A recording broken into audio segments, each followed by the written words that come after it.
देखो, पाकिस्तान ऑक्यूपाइड कश्मीर यानी कि पीओके कश्मीर का वो पार्ट है जो रहना चाहिए था इंडिया में, लेकिन अभी वो पाकिस्तान के कंट्रोल में है। यानी कि वो इलीगली कंट्रोल किया जाता है पाकिस्तान के गवर्नमेंट के द्वारा। हम लोग को पीओके वापस लाना बहुत ज़्यादा ज़रूरी है, क्योंकि वो इंडिया का पार्ट है तो ऑब्वियसली वापस आना ही चाहिए। और आज हर भारतीय चाहता भी है कि पीओके वापस आए।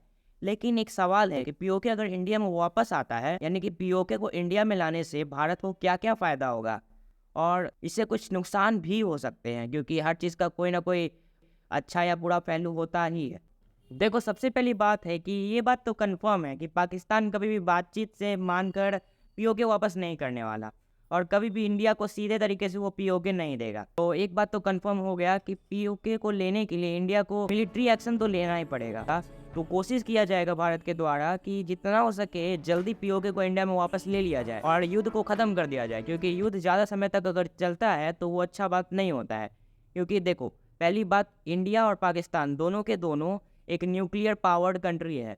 अगर ये युद्ध ज़्यादा समय तक चलेगा तो हो सकता है कि न्यूक्लियर वेपन्स का यूज़ किया जाए, जो कि बिल्कुल भी सही बात नहीं है। ज़्यादा समय तक युद्ध चलना इस चीज़ की वजह से भी अच्छा बात नहीं है, क्योंकि हो सकता है कि चाइना इसमें पार्टिसिपेट करे और इंडिया को एक साथ दो दो देशों के साथ लड़ना पड़े। ज़्यादा समय तक लड़ाई अगर चलती है तो फिर इंडिया के इकोनॉमी पे भी इसका बहुत बुरा असर पड़ेगा, क्योंकि ये देखो, युद्ध का खर्चा हर साल बढ़ते जाता है, और अगर ज़्यादा समय तक युद्ध चलेगा तो इंडिया को बहुत सारे रुपए खर्च करने पड़ेंगे सिर्फ युद्ध में, जिसकी वजह से यहाँ पे महंगाई बहुत ज़्यादा बढ़ सकती है। पाकिस्तान से युद्ध करने पर जो इंडिया को सबसे ज़्यादा नुकसान होगा वो होगा हमारे अनमोल जवानों का शहीद होना।